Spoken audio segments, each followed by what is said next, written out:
Ok, enrichissons ton esprit. Quelle option choisirais-tu pour survivre ? Que ferais-tu si un jour tu étais enfermé dans un cercueil et que tu étais enterré vivant ? Pour t'échapper, tu devras penser en dehors de la boîte. Tu comprends ? En dehors de la boîte. Cercueil. Ok, ce n'est pas grave. T'es-tu déjà demandé comment tu t'en sortirais si tu te retrouvais dans une situation de vie ou de mort ? Quelles sont tes connaissances sur les gaz toxiques ? As-tu bien écouté tes cours de chimie ? Tu pourrais avoir envie de revoir ton tableau périodique. Nous avons créé ensemble 4 scénarios pour tester tes compétences de survie. Es-tu prêt ? Mais avant de tester ces compétences, rappelle-toi d'appuyer sur le bouton s'abonner et d'activer les notifications pour être le premier à voir nos vidéos. Maintenant, commençons. 1. Avalé par le sol. Imagine que tu profites de ta journée à l'extérieur. Tu te promènes tout seul sur une montagne rocheuse. Tout d'un coup, un tremblement de terre a lieu. Le tremblement de terre fait qu'un trou s'ouvre sous tes pieds et tu tombes de 3 mètres. Ouch! Tu reprends tes esprits et tu regardes autour de toi. Tu es à l'intérieur d'une grotte. Les parois sont lisses et tu ne peux pas escalader pour remonter. Mais il y a 2 chemins devant toi et tu peux voir la lumière au bout. Tu commences à marcher mais attends. Tu regardes de plus près les chemins et tu vois ça. Tu jettes un coup d'œil au chemin A et tu vois qu'il est rempli de serpents. Et le chemin B est rempli d'araignées. À part si tu adores les serpents, tu as un choix difficile à faire. Des études d'une université en Allemagne ont démontré que les humains étaient programmés pour avoir peur des araignées et des serpents dès la naissance. Ils ont montré à des bébés de 6 mois des photos de fleurs et de poissons, puis des photos de serpents et d'araignées. Les pupilles des bébés se sont dilatées de peur et de stress quand ils ont vu les photos de serpents et d'araignées. Alors si même les bébés ont eu cette réaction de peur, nous compatissons avec toi. De là où tu te trouves, tu peux voir quelques caractéristiques d'un serpent. Son corps et le haut de sa tête sont noirs. Le long de son corps, il y a entre 15 et 25 taches rondes et pâles. Ses yeux sont tellement noirs que tu ne peux pas voir les pupilles et il secoue sa queue en te voyant. Une araignée sort de la grotte et tu peux l'apercevoir. L'araignée est longue de 3 cm. Elle est noire et brillante. Et elle a un dessin rouge ressemblant à un sablier sur son ventre. Tu ne peux pas rester ici pour toujours. Tu vas donc devoir choisir un chemin.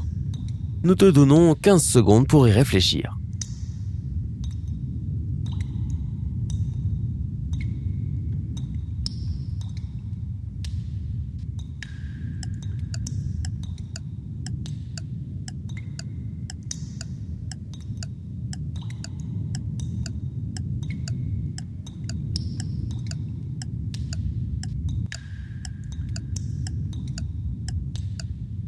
Si tu as choisi le chemin A, tu as raison. Le chemin A est rempli d'un serpent appelé python royal.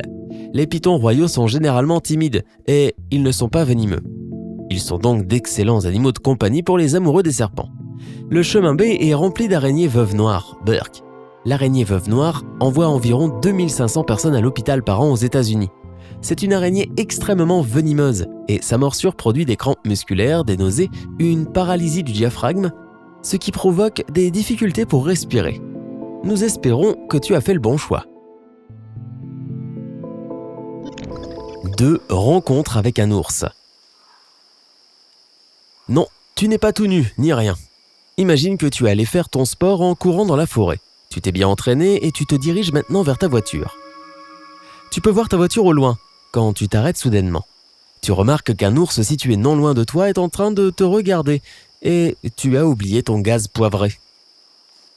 Les rencontres avec un ours peuvent provoquer des blessures chez les humains ou leurs animaux. Tu as sûrement entendu que si tu rencontres un ours, tu devrais faire le mort. Mais tu te rappelles ensuite que cela est uniquement applicable si un grizzly t'attaque et qu'il se sent menacé. Eh bien, l'ours ne t'attaque pas, du moins pas encore, mais il est près de toi et il te regarde. Tu peux voir que ta voiture est proche et tu n'es pas sûr de la manière dont tu dois gérer la situation. Alors, que ferais-tu ? Courrais-tu ou marcherais-tu jusqu'à ta voiture ? Nous te donnons 15 secondes pour y réfléchir.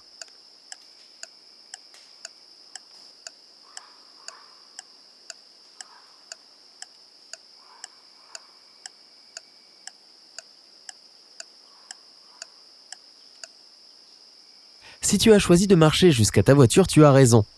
Si tu te déplaces lentement, il y a des chances que l'ours te laisse tranquille. Dans une situation réelle, si un ours te remarque, il est recommandé de parler calmement à l'ours afin qu'il puisse t'identifier comme un humain.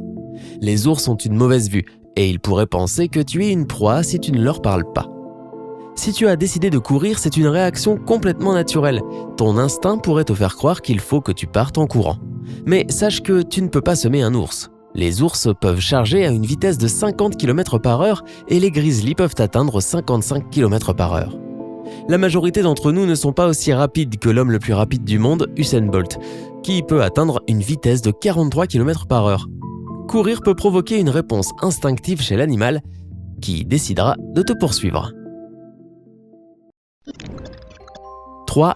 Choix mortel. Imagine que pour une abominable raison, un scientifique fou t'a enfermé dans une pièce et qu'il teste tes connaissances sur les substances mortelles. La seule manière pour toi de sortir est de choisir la substance qui est la moins dangereuse. Mais garde à l'esprit que toutes les options qui te seront présentées sont dangereuses. Tu dois choisir celle qui fera le moins de dégâts que les autres et qui te permettra de sortir de cette pièce et d'aller voir un médecin. Tu dois ingérer par voie orale l'une de ces substances. Laquelle choisirais-tu ? Voici les options. La bouteille 1 contient une substance solide appelée tédrotoxine. La bouteille 2 contient une substance appelée Botox. Tu en as sûrement déjà entendu parler. La bouteille 3 contient une substance appelée BZ. Nous te donnons 15 secondes pour décider. Hey, c'est parti!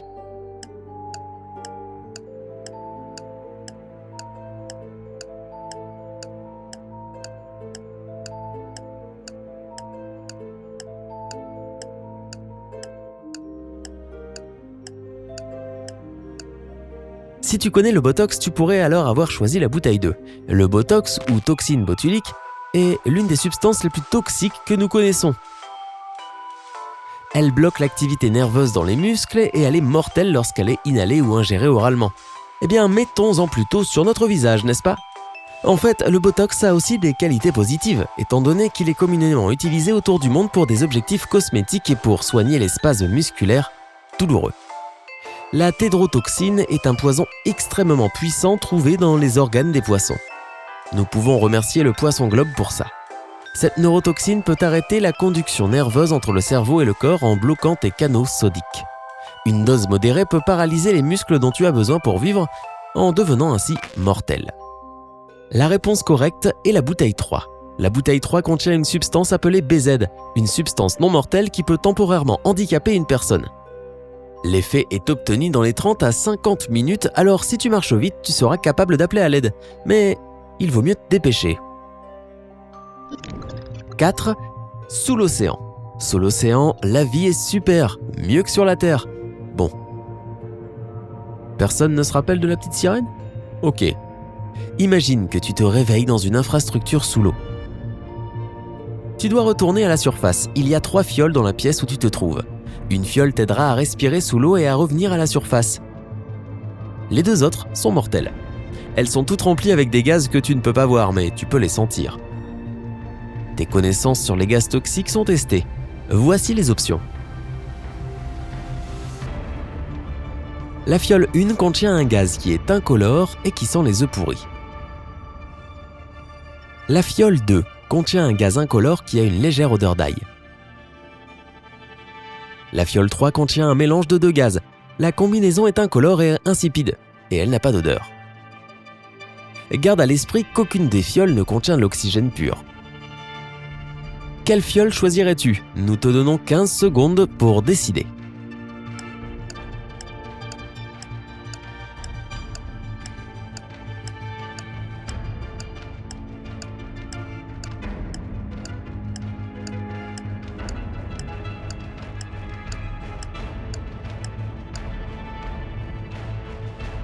Si tu as dit la fiole 3, tu as raison. La fiole 3 contient de l'hydrox, qui est une combinaison d'hydrogène et d'oxygène.